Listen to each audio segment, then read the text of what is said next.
Well, here we go. And now we're going to talk about the number 10 movie of all time, according to me. Well, where should we begin with King Kong? And this is the original. There's a couple of reasons why this one is number 10. Okay, because when you start talking about 10, you're talking about something very specific.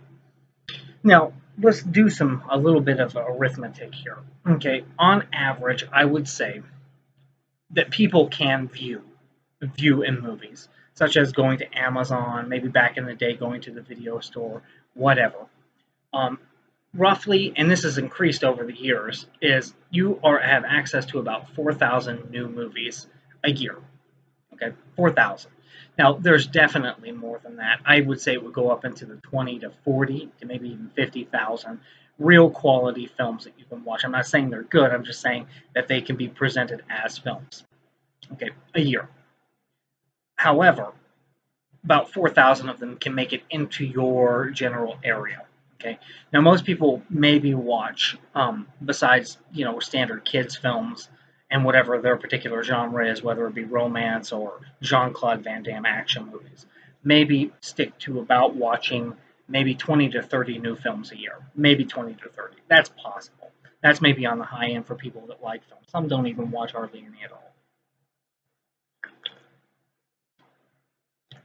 So, when you talk about the fact that this is the number 10 movie of all time, okay, and this isn't even including the fact that I have included world cinema, which puts the numbers, I would say, somewhere, if I was to take an educated guess of the number of films besides non-pornography films, because that's a genre in and of itself, and that doesn't classically get put into any type of critical analysis. You're looking at probably with world cinema, you're looking at close to, there are probably, that we know of, that we can have access to, probably close to about 20 million films. I would say roughly about 20 million films. So that's a lot. So when you say number 10 of all of that, there is going to be a lot of gray area in that, because there could be a piece that didn't make it that you're thinking about. But I wanted to use a blackboard for a second because I try to teach kids, but obviously this audience is not kids. But I wanted to show what my sort of algorithm to this is. Okay, this is my blackboard. There are many like it, but this one is mine. I use a couple of things that I'm going to go over on a scale from 1 to 10.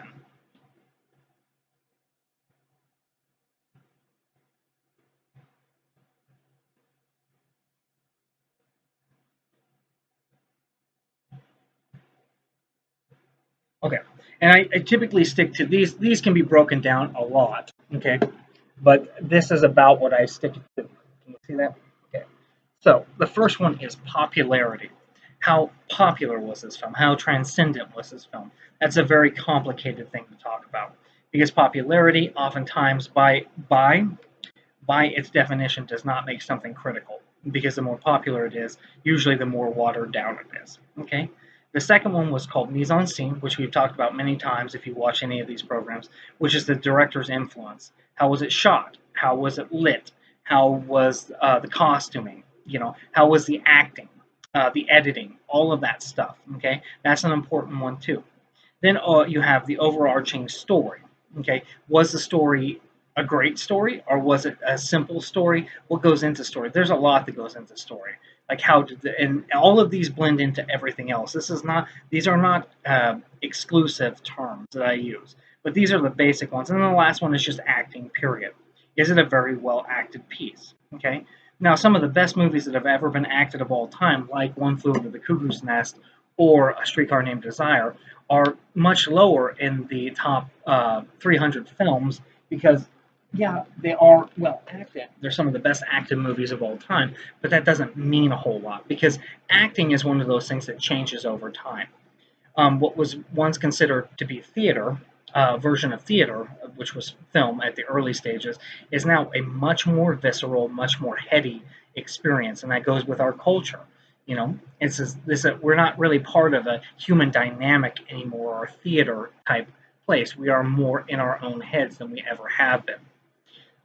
Okay, so acting evolves with that. So does mise en scène and story and popularity. All of that stuff does. Okay, but what we're talking about is, how popular is this film? Okay, what is the mise en scene of it? How does it look? How does it, all that stuff? How is the story? Is the story great? Because it can be a very popular film and it can be shot very well, but the story could not be good. And also, by definition, the acting could not be good too, and those could weigh those down.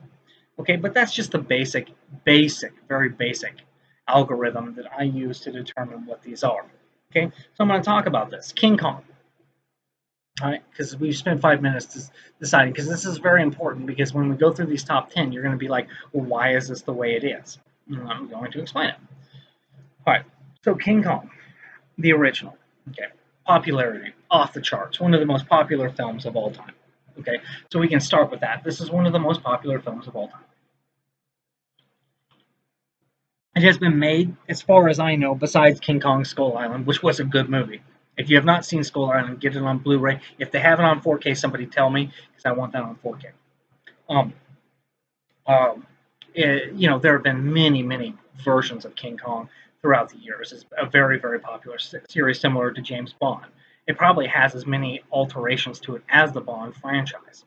Okay, but King Kong itself is a story. Okay, it's a uniquely crafted story.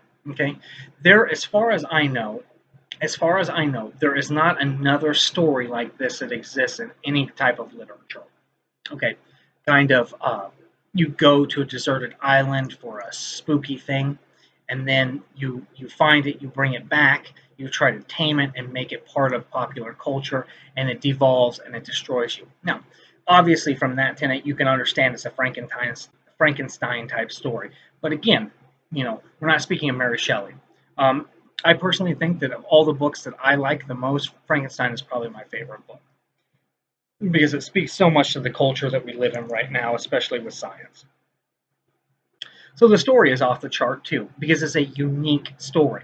It is a story that has its own brand. That's how unique it is, and that's usually how you can tell if it's a unique story. It has its own brand. That's usually what it is. The mise en scene was very good. You go from a deserted island to the populated city of New York City. There's a fight on the Eiffel Tower. The claymation was, good for its time. There's definitely no doubt about that. It was very good for its time. Of course, it's dated now, but you can look at any alteration of it from the past 3 remakes, the 70s version and ultimately Peter Jackson's newest version of it, to see how it has been updated.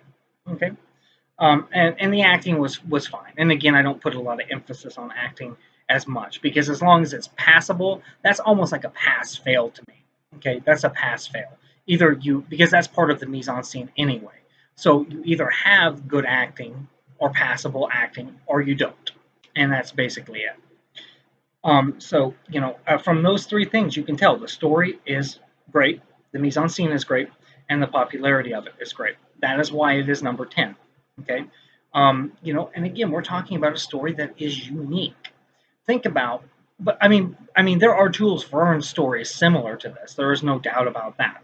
But this is uniquely an American and technical story. Okay, because it speaks to something larger, and that's why the story is as good as it is. Because if it was just a shoot 'em up, with a bunch of good graphics and stuff, it wouldn't make much of a difference. But this speaks to a lot of elements that people don't talk about very deeply. The bestial element of mankind, the idea that the woman needs to be protected by a beast.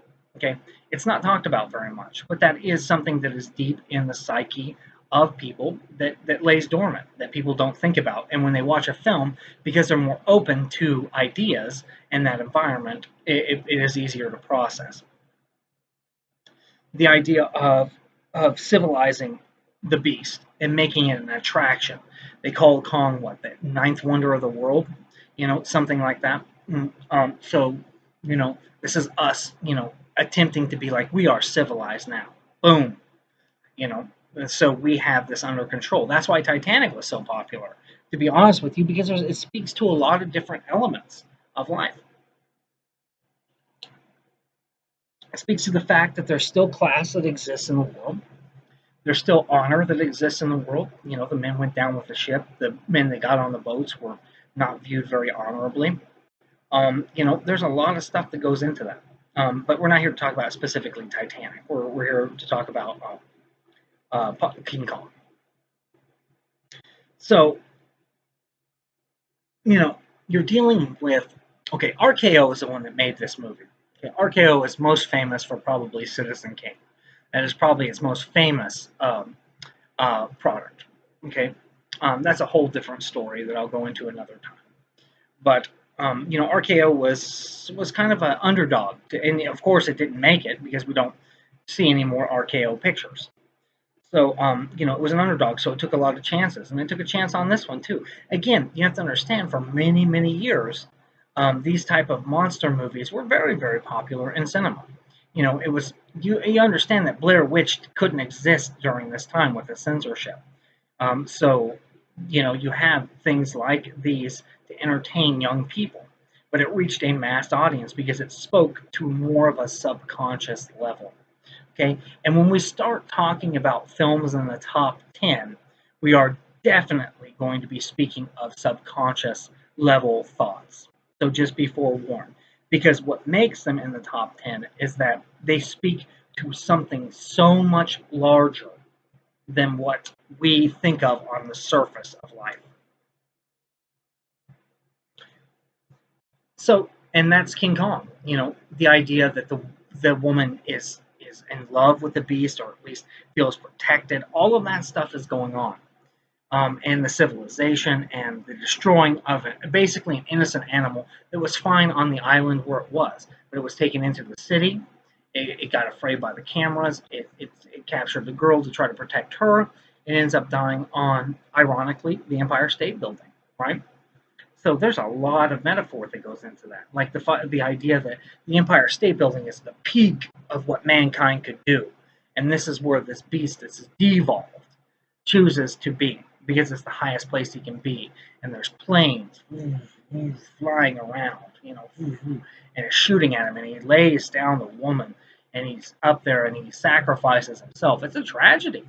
It really is a tragedy of the idea of both innocence and brutality at the same time, which is a very that you don't see that like every day. I mean, think about how many other monster movies they've made. Godzilla, you know, blah blah blah. I mean, you can go down a canon. There's a whole canon of those type of films, and never was it as universally loved as King Kong. It just never was. That movie is universally loved. And shout out to my fifth grade teacher, David Harshman, Mr. Harshman, for showing us this film in fifth grade. I had seen it before. So if someone could, I don't know, let him know that that I consider King Kong to be in the top 10 movies of all time, and I've studied film for about 20, maybe 15 years. So, and I'm not saying I know what I'm talking about. I'm just saying that if you want somebody that's on his side, that wants to have him fly into Bloomfield and explain to his fifth grade class why this movie is important to watch, I'd be more than happy to do so. But I'm sure he's retired by now. But anyway, I'm sorry, I'm getting off on a side tangent about my teachers. I was thinking about the drawings that he used to make for us when we get hundreds on spelling, and I was so bad at spelling that I only got one drawing, and I was like, oh my god, I finally got a drawing, it's so awesome. But anyway, all right, so I'm kind of devolving here, so I apologize. But again, King Kong, all right, number 10. So, and we explained a lot of why it is. And again, I'm always looking for your feedback. So just let me know what you think about the number 10 spot. All right. Until then, Avita Zen.